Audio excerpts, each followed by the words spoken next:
You, get out the car. Out the car. Get your ass out the car. He's shot. Okay. Calm down, he's shot. Okay. Get out the car. Calm I gotta go to the hospital, my leg. Yeah, we gonna get you to the hospital. You ain't going nowhere. My foot is fucking broke. Okay. Get in the car, get in the back. You stay right there. We need to leave. A new wave of emotion and controversy is sweeping the internet after never-before-seen bodycam footage from the night King Von was fatally shot has finally surfaced. No. Yo, you sit down. You can sit ass over here. You can sit ass over here. No, you better watch out. Hey, bro. This is my brother, bro. Okay. Shared online years after the tragic incident, the footage is reigniting discussions, stirring old wounds, and exposing unsettling truths about what really happened on November 6th, 2020. Hey, come on, chill. Come with me, okay? Okay.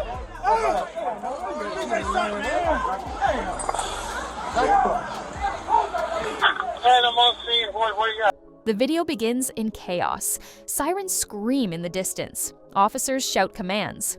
Amid the noise, you can hear a voice. It's Vaughn, weak and in pain, telling officers, "I gotta go to the hospital." The response he gets is haunting. "You ain't going nowhere." I'm right. I'm in the parking lot. We're out White Street. Where you go? That chilling exchange has already racked up millions of views and stirred intense debate. Was he denied help in his final moments? King Von, born Davon Bennett, wasn't just another artist. Listen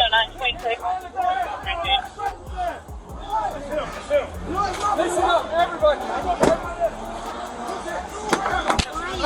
You, get out the car. He was a product of Chicago's South Side, a street storyteller who turned real-life experiences into raw music that resonated with millions. But on that night outside the Monaco Hookah Lounge in Atlanta, everything spiraled out of control after a fistfight turned into a shootout between Von's crew and Quando Rondo's camp. Out the car. Get your ass out the car. He's shot. Okay. Calm down, he's shot. Okay. Get out the car. I gotta go to the hospital, my leg. Yeah, we gonna get you to the hospital. You ain't going nowhere. The footage reveals just how chaotic it really was. People yelling, scrambling for safety, and law enforcement officers struggling to take control of a scene that had already spiraled into violence. In the middle of it all, Vaughn was critically wounded. Nowhere. My foot is fucking broke. Okay. Get in the car, get in the back. You stay right there. We need to leave. Yeah, okay. One of his closest friends is seen trying to drag him into a car in a desperate attempt to save his life. The bodycam footage shows not just the rawness of the moment, but the human cost. One clip captures an officer trying to secure the area, shouting for people to get out of their vehicles. Calm down. You ain't going nowhere. Calm down. I saw him shooting. Please pull off, y'all. Another moment captures someone crying out in pain, demanding help, as others try to explain what happened. It's not just a crime scene, it's a moment frozen in time that many are now reliving for the first time. Oh my God. We got several people shot. We got 4. We need 4.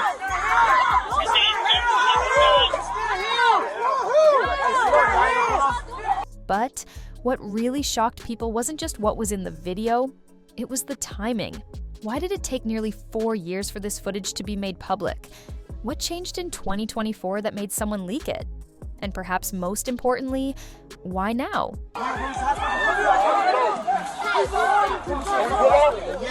Yo, hell no, you ain't pulling on, bro. We gotta get out. Sister can leave. On the gas, bro. The footage first appeared on social media through underground hip-hop history accounts, instantly going viral. Fans and critics alike were stunned by how much of the incident had never been shown publicly. For some, it's reopening a conversation about justice and the treatment of Black men by the system.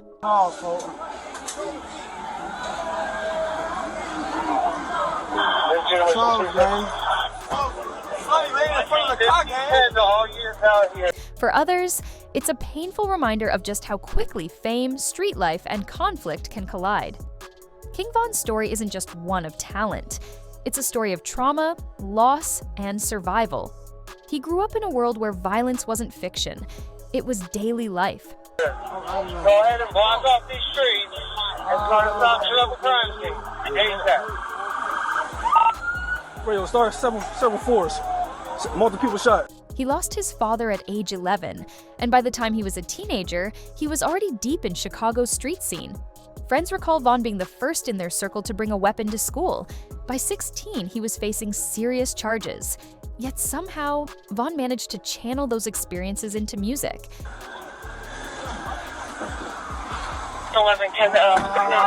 11 names his location right now. We're ready to get in, please. His 2018 breakout single, Crazy Story, painted vivid scenes of street life and went viral overnight. Fans were drawn to his authenticity. When Vaughn rapped, he wasn't acting. He was reporting. Black Tahoe, we're going to have a 50 victim in it, and you're on the way down to Grady Hospital right now. But that same authenticity made him a polarizing figure. Documentaries later labeled him rap's first serial killer, based on allegations, tweets, and lyrics that connected him to numerous deadly incidents in Chicago. Still, nothing ever stuck in court. Either witnesses vanished or evidence was inconclusive. That pattern only added to his legend.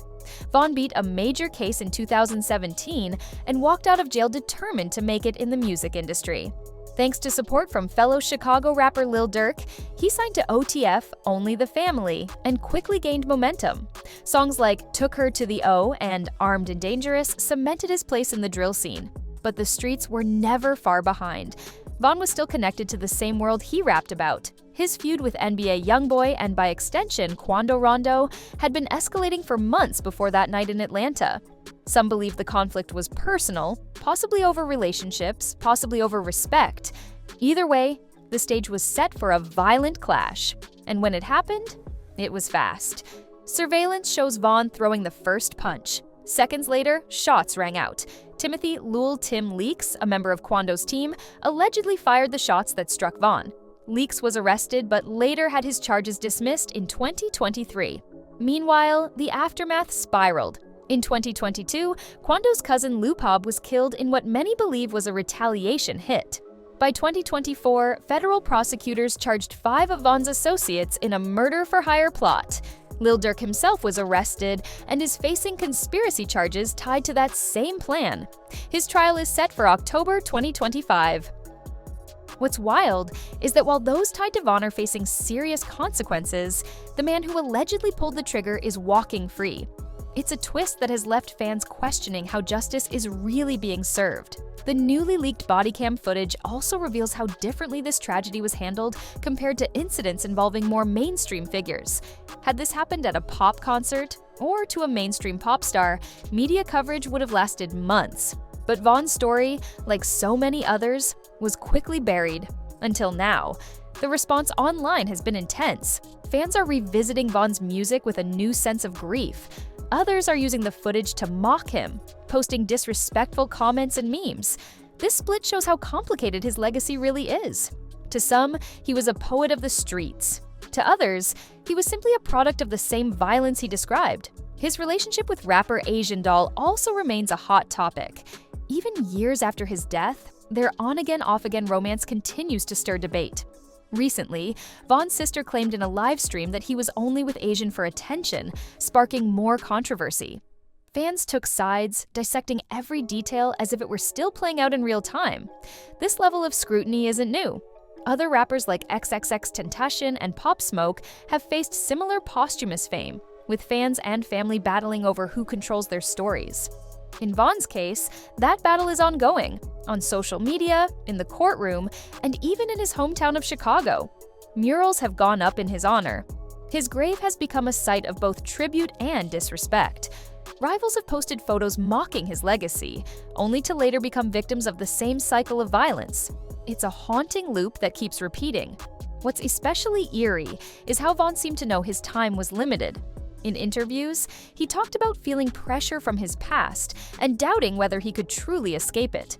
His music echoed that tension, celebrating street life while questioning it. It's the same duality that made Tupac such a compelling figure. And now, just like Tupac, Vaughn's life is being mythologized. Posthumous albums continue to be released, with an upcoming project titled King of Drill, expected later this year. Fans are excited, but some wonder whether these songs reflect Vaughn's true vision or just what the label thinks will sell. The timing of the Bodycam footage leak seems almost symbolic, as if reality itself is pushing back against the industry's polished version of events. The footage is raw, disturbing, and unfiltered. It forces fans to confront not just how Vaughn lived, but how he died. It also raises uncomfortable questions. Are we honoring Vaughn's legacy or exploiting his story for content? Are these viral videos a tribute or a reminder that closure may never come? One thing is certain, King Von's legacy is far from finished. His story continues to unfold across headlines, courtrooms, Reddit threads, and street murals. Love him or hate him, his impact is undeniable. And with each new piece of information, like this body cam footage, the world is reminded that behind every viral moment is a real person, a real life, and a story that refuses to be forgotten.